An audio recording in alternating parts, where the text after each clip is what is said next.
What up, everyone? Right now, it is Christmas evening, and I thought I would do something a little bit different from what I normally do. In my past couple of videos, and by the way, I've only made two, arguably three videos if you count the two-part video I did on anti-Trumpers, and both of them were political. Today, I want to do something completely irrelevant to politics, and that is the UFC.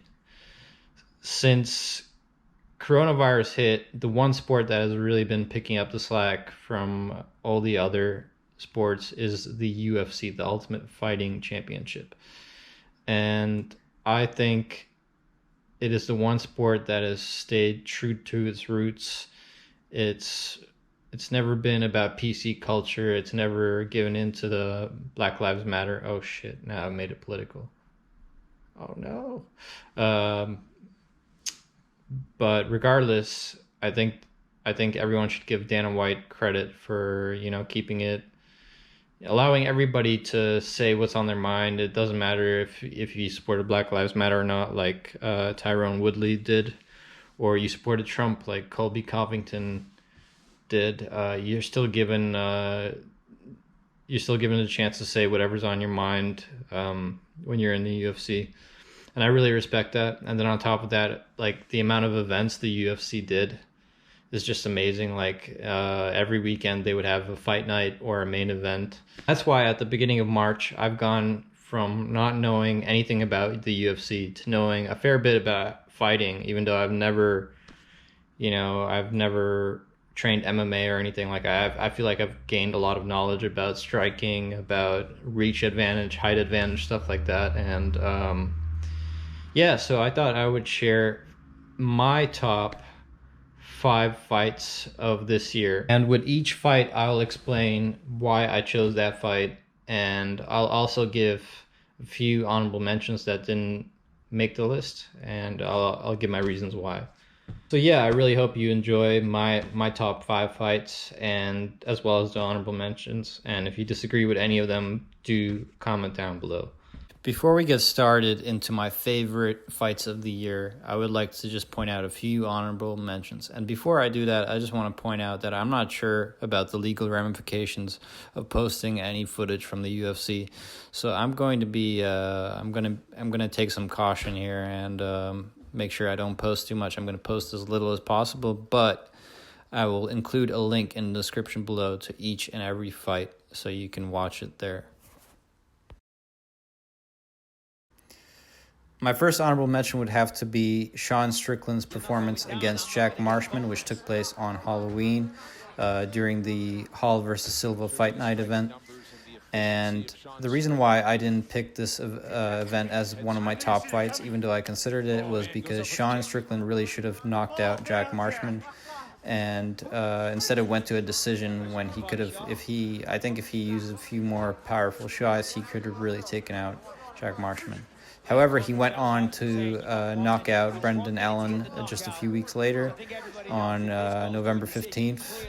And so it seems like he's sorted out his power problems. Another honorable mention would have to be basically any Khamzat Chimaev fight, because I think he's probably one of the top prospects that has come into the UFC this year. And there's a reason why Dana White is very high on him. He submitted basically all three of his first fights this year, and he also set a record for the quickest turnaround in one of the quickest turnarounds in the UFC. Another honorable mention would have to be any of Tony Ferguson's fights this year. Obviously, he got annihilated in both, but he had an incredible chin. The reason why I didn't pick it as one of the top fights of the year is just because he got annihilated badly, but it's still important to mention he has an incredible chin, and I think he almost broke his arm in the last fight.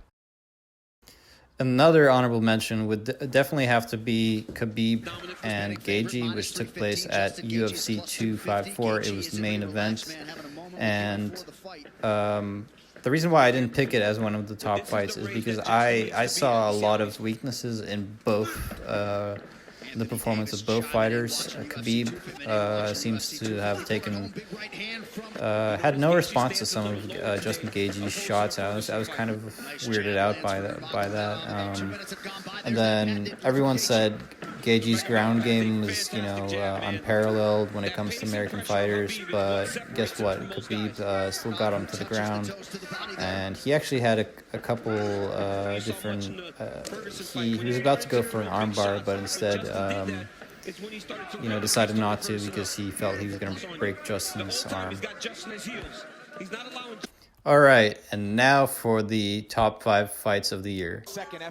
The first one would have to be Bryce Mitchell versus Andre Fili. I'm really high on Bryce Mitchell, not just because of his camo Reeboks sponsored shorts, but the fact that he's an incredible grappler, and a lot of people say he's like, his wrestling and his grappling are like make him the Khabib of the U.S. So he's like an American Khabib in a way. However, in this fight, I chose this fight because Bryce Mitchell. A lot of people said Bryce Mitchell. Yeah, he was gonna definitely. It was not gonna go to a decision. A lot of people were saying that either Andre or Bryce Mitchell were gonna submit the other person.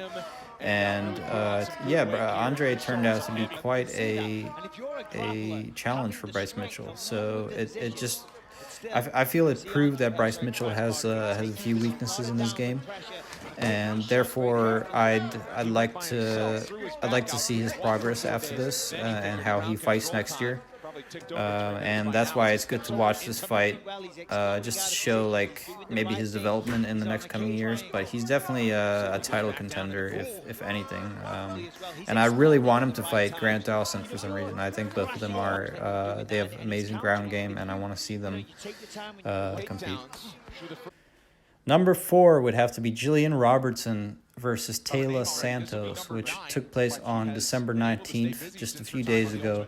It was the last event of the year, and I really like this fight because Taila Santos, with a record of 16-1 coming into this, it was a lot of people were picking her for just that fact. But however, a lot of people, confused Gillian Robertson with Randa Marcos for both having red hair, and but people don't understand is that Gillian Robertson has a lot of finishes in her past fights, and the fact that this went to a decision it really shows that the potential of both fighters. However, Taila Santos really dominated the match, and I feel she has a bright future in the UFC, even though there were some few close calls in this fight, and that's why I picked this for my number 4, where I believe there was an armbar and Taila Santos almost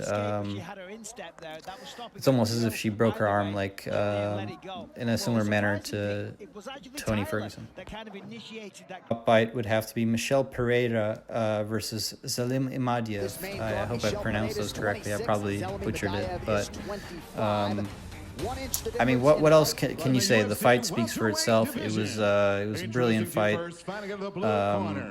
Not really because of any technical things, but just because of the showmanship of Michel Pereira. He slapped the crap out of Zelim Imadaev, and I think it was just a one-of-a-kind fight.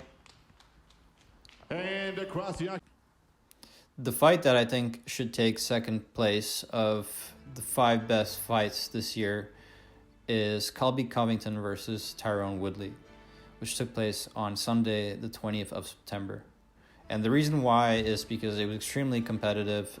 Colby Covington, even though he dominated the fight towards the end, and this is why I picked it, is because at the very last few seconds of the fight, when it was sort of a technical knockout of Tyron Woodley, it was technically a rib injury, but everyone who I was watching the fight with agreed with me. We were all surprised that we had no idea what was going on. It seemed to be like it seemed to me like Tyron Woodley was about to submit Colby Covington, but all of a sudden Tyron Woodley cries out in pain because I think he shattered one of his ribs. And but at the time, it was no one knew what happened, and still to this day, I have to look back at the footage, and I'm not sure what happened. So yeah, go check that out if you haven't seen that fight, and see for yourself what you think of the end.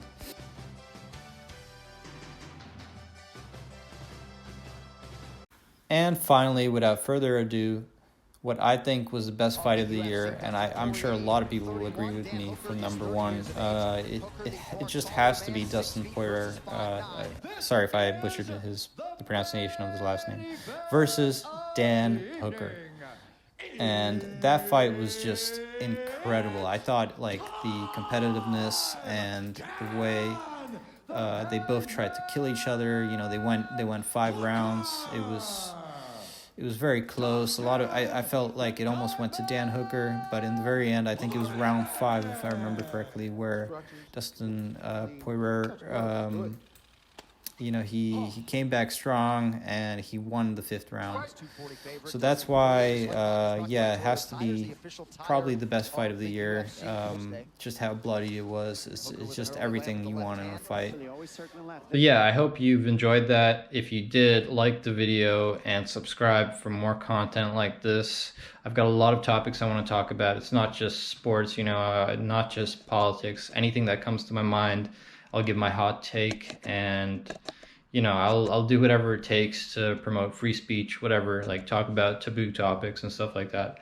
I'm going to amp up and level up my YouTube game next year, so please subscribe. I would really appreciate that. And yeah, I hope you've been making Christmas great again.